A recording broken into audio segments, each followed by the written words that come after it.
Hello，大家好，我是俊二。这一课的内容呢是教大家如何去鉴别纯一。我们先对纯一这个概念呢做一个解释。纯一呢，它就是从思想层面完全压根儿就不想做零，即便呢它有做零的生理功能，但它完全不想。很多人可能会有疑惑说，什么叫没有这个想法？你就这么理解啊，一个认知到自己是通讯录的人，他不会对女人有想法；一个直男，他也不会对男人有想法。那么纯一的思想的话呢，就和这个理念很像，他是对做零这个行为呢完全没有兴趣，就是说连尝试一下他都不想，你可以这么理解。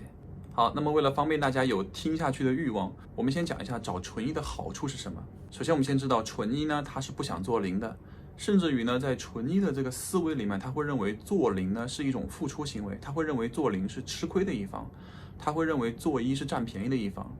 他这个思维的话呢，就跟这个直男的思维其实有点像的。我们可以去理解一下，在男女群体里面，大众都会认为，如果是发生关系的话呢，女生是吃亏的那一方，男生的话呢是更赚的那一方。大家如果能把这个思维理解清楚，你就能够去摸准纯一的想法。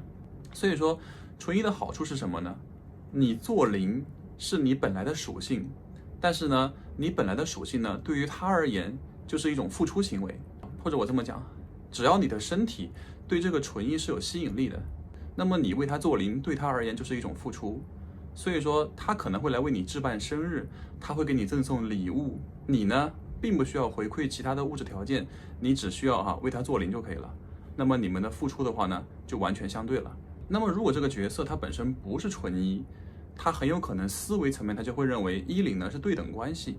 他并不会觉得零呢是付出方，他会觉得一零这个行为的话呢，叫做各取所需。好，我这样讲完以后呢，大家能不能弄清楚纯一的想法和非纯一的想法的区别？所以说纯一的话呢，往往他就是比较会照顾人的一方，他会带有一定侵略性，你只要乖乖的为他做零，他就能为你去做很多事情，这个就是纯一的价值。好，接下来呢，我们来讲一下鉴定纯一的3个重要因素。第一个，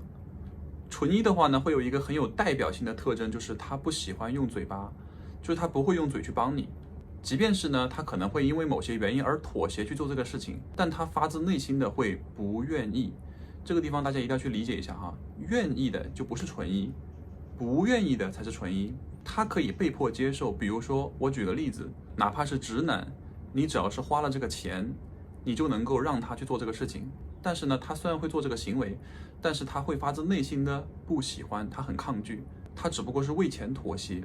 所以说，会做这个事情的话呢，代表这个人他可能会想去做，无所谓，或者会满心抗拒。会满心抗拒的才是纯一。好，第二点，这个纯一呢可能会很喜欢一个男神多年啊，他喜欢那个男生喜欢的不得了，愿意为这个男生倾尽所有。但是呢，如果当他了解到这个男神也是一以后呢，他并不会去妥协做零，而是会对这个男神直接扣分。他会觉得说我很爱你，我很喜欢你，但是我们撞号了。他可能就会对这个男神扣完分以后呢，就对这个男神没有那么喜欢了几乎不可能去为男神妥协做零，这个是纯一的表现。好，第三点，这个纯一呢可能会和他的对象相处多年，他一直都是保持做一这样的一个身份，可能在多年以后呢，他的对象提出他也想做一，他想反攻那如果说1次或者2次，或许这个是可以的。但如果这个事情呢变成了一件经常会发生的事情，那么这个纯一呢，他有非常高的可能性会和你提出分手，他会和你在那个方面是不和谐的，那么他会和你分手的可能性非常非常高，甚至于呢，他能接受你出轨，比如说你出去做一，都比你找他做一要来得更强一点。好，为了方便大家能够更加清楚的去认知到什么是纯一，我们再给大家举几个假一的表现。第一个，这个一呢，通常情况下他是不做零的，但是呢，他会主动的去吃，他不介意，也不抗拒，甚至于呢，他可能会很喜欢。那么这样的人的话呢，绝对不可能是纯一，除非什么呢？他会吃，但是他绝对不喜欢。好，第二个情况，那么这个假一呢，他可能和对象相处多年以后，就演变成了一个护工的角色。我们很需要明白一个事情，纯一呢是哪怕他前面已经不能用了，已经再也立不起来了，就是已经再也没法用了，他也不想做零。大家能理解吗？就好比是一个直男，他已经功能不行了，但是呢，他也不会想和男人之间谈恋爱，它的逻辑是一样的。所以像那种可能曾经是一，后来可能因为什么原因而做零的，那么它也不算是纯一。好，情况3呢，就是那么这个甲一呢，他很有可能平时日常生活里面都是做一的，但是呢，当他碰到自己的天才的时候，当他碰到自己的男神的时候，如果男神是一，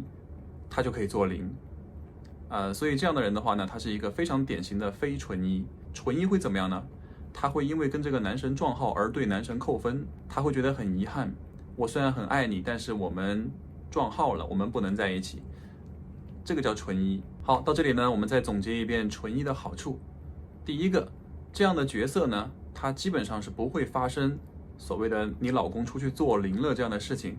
但是如果是甲一的话呢，就不一样了。就是你们生活中看到的那些你老公出去做零了，往往都是发生在甲一上面的，因为他们本来就不是真的纯一，所以他会相对没那么有原则。第二个，纯一呢，相对会有一定付出型人格，但这个不是绝对的。当你的身体对这个纯一有着极高的吸引力的时候呢，你做零的这个行为本身就对他而言是一种付出，大家能理解吧？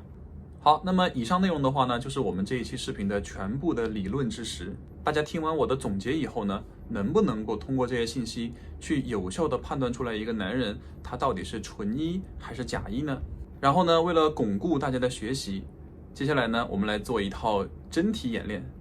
接下来呢，我来放3个人物，大家或许都是认识的，大家来判断一下他们的属性的话呢，大概率是一个什么样的。好，第一个